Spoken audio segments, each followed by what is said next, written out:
Hello and welcome to a brief tour of the Republic of North Ossetia-Alania. It's a region with considerable influence in many fields of business, with a stable economic future and with promising economic growth prospects, some of the best in southern Russia in fact.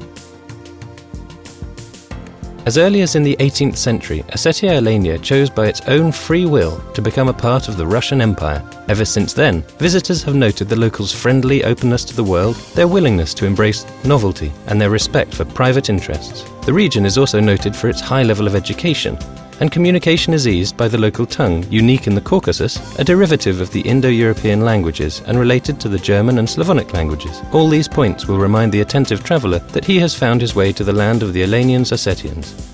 In ancient times, their forefathers were called Scythians and Sarmatians. In the course of the great migration of peoples, a part of the Alanians passed throughout Europe. There were two Alanian kingdoms in the lands of present-day France in the 5th and 6th centuries. The famous Alanian cavalry helped the Roman Empire to stop the invasion of the Huns. Nominal remnants of those distant ages remain in the Christian names of Alen or Alan, as well as hundreds of Alanian place names scattered around European countries. Western historians have written about the Alanian traditions of medieval knighthood and about the Alanian legend of King Arthur and the Knights of the Round Table. In medieval times, Alania was considered the wealthiest country, since the Great Silk Road passed through the Alanian lands. Alanian tradesmen were renowned both in the west and in the east.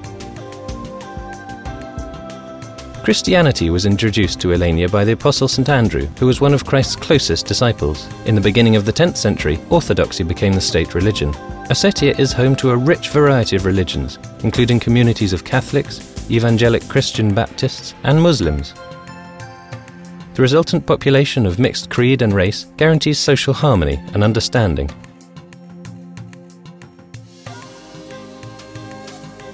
Present-day Osetia-Alania occupies the central gorges of the Caucasus mountain range and the adjacent foothill plains.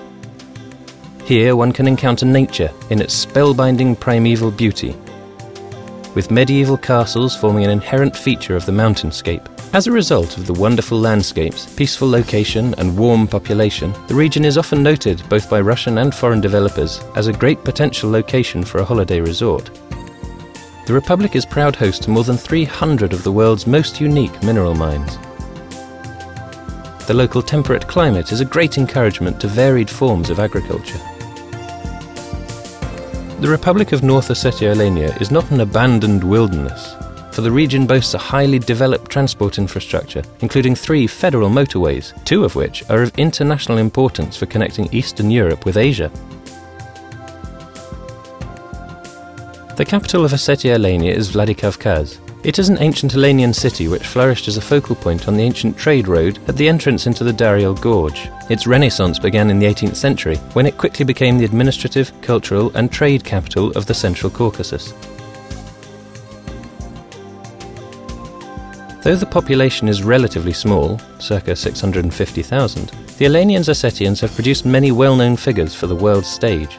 Colonel Xanthi, described with admiration by Hemingway, whose name was actually a pseudonym of the World War II hero Khajumar Mamsurov. Gregory Tokati, the designer of Apollo and Shuttle.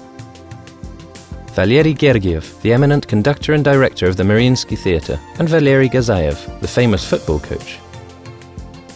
The Republic's unique geographical position in the centre of the Caucasus, its temperate climate, and its valuable natural resources all combine to make this region attractive for developing business and living. Being a cultural and educated nation, it is no surprise to find intense economic growth at the top of the list of national priorities. The authorities of the Republic consider their key task to be the provision of favourable conditions for the development of new business. This they see as the key to stability in the Republic. Welcome to Ossetia.